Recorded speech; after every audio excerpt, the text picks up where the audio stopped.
Hello everyone. Now in this lecture we will see step 6 in design procedure of knuckle joint.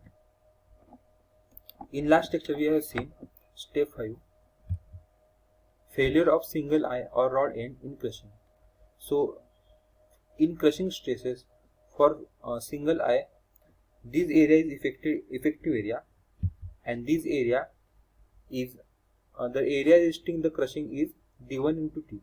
So this is a rectangular area, d1 is the diameter and t is the thickness. So area into crushing stress is equal to total load. Okay. So in this, as you know that we know the permissible tensile stress from numerical, and induced stresses we have to calculate from this equation.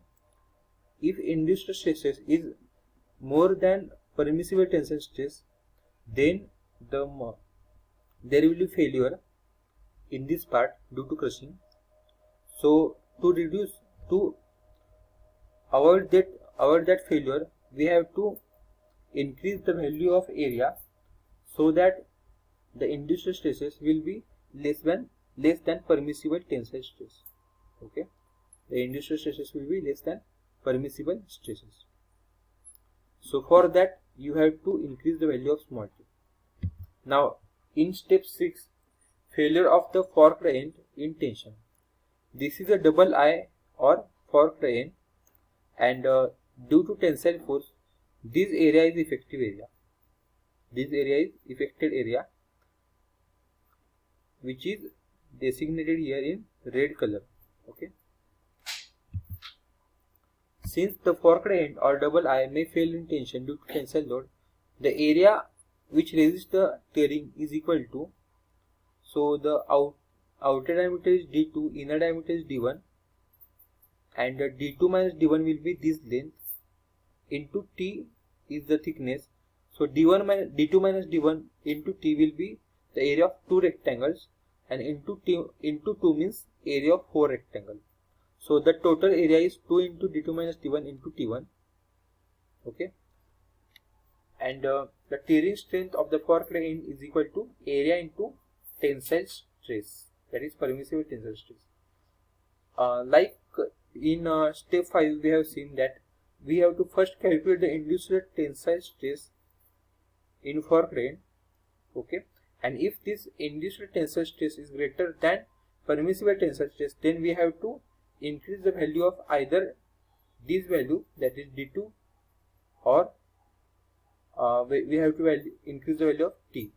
Okay, so after increasing, so instead of increasing, we will first instead of increasing the value of d2 manually, we will take this induced stress, that is sigma t value, as equal to permissible tensile stress, so that then from that formula we will calculate the value of d2, that is this value is d2.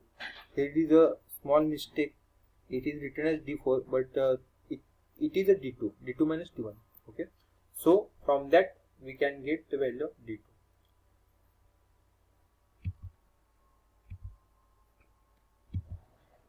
Now step 7, failure of the forked end due to the shearing. So this is a forked end. The shearing will place, see the diagram properly. Tensile load is in this axis, and shearing will be perpendicular to this axis. Okay, so shearing plane will be the perpendicular to the tensile load plane. Okay, see the shearing failure will occur at perpendicular distance, and the area is, this area is equal to same, that is 2 into d2 minus d1 into t1. Okay, the steering strength of the forked end is equal to this area into tau, and as per the step number 5 and step 6, we have seen that first we have to calculate the induced shear stress, and then if this induced shear stress is more than the permissible shear stress, then we have to put the value of permissible shear stress is equal to this tau. Okay, from that we have to calculate the value of t1, and this value of t1 will be safe because we have taken tau is equal to permissible shear stress, right? Permissible tensile stress, no, permissible shear stress. Okay, so this T1 value will be safe value. Now see the step 8, failure of forked end in crushing. So for a forked end, the crushing area is the inner area. So this area is a cylindrical area, right? This area is a cylindrical area. Since the forked end or double end may fail in crushing due to tensile load, therefore the area that resists the crushing is equal to 2 into d1 into t1. Okay. This area that is effective, sorry, this area is not cylindrical, but the area which experience the crushing stress will be in rectangular shape, because see, this is the inner diameter d1. Okay, so crushing will appear in this rectangular plane. Here the rectangle will be of length d1 and thickness t. Okay, length d1 and thickness t, and 2 times, that is 2 into d1 into t1. Okay, therefore area that is the crushing is equal to 2 into d1 into t1. The tearing strength of the forked end is equal to P is equal to area into sigma c. This equation is used to check induced crushing stress for the forked end. Okay, thank you. Now, as it is may seem that the design procedure is lengthy, but if you understood very well the design procedure of quarter joint, then this design procedure, that is design procedure of knuckle joint, is very similar to that of quarter joint. All steps are nearly same. Here single eye end and double eye end, and third part is knuckle pin. So these 3 parts are assembled and tensile load is acting. Due to that tensile load P, there are various stresses induced in various cross sections of 3 parts. So for a design of a whole knuckle pin, we have to calculate theoretically stresses induced in all possible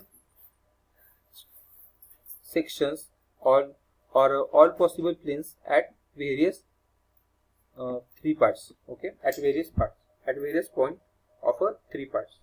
Okay, so in first step we have taken failure of rod due to tensile force.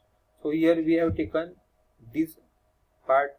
Then in step 2 we have taken this part, that is this area. Okay, this is the double shear for knuckle pin. Then step 3, single eye or rod end in tension, we have taken this part. Okay, likewise in step 4 we have taken this area. So likewise for various, so the stresses will act at various sections and various planes. According to that, the formula will develop, and formula will develop according to the effective area at which the force is acting.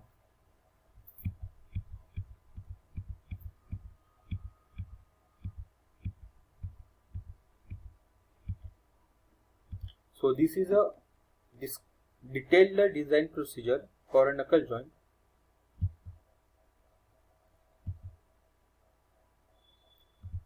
Now try to solve at least 2 to 3 questions of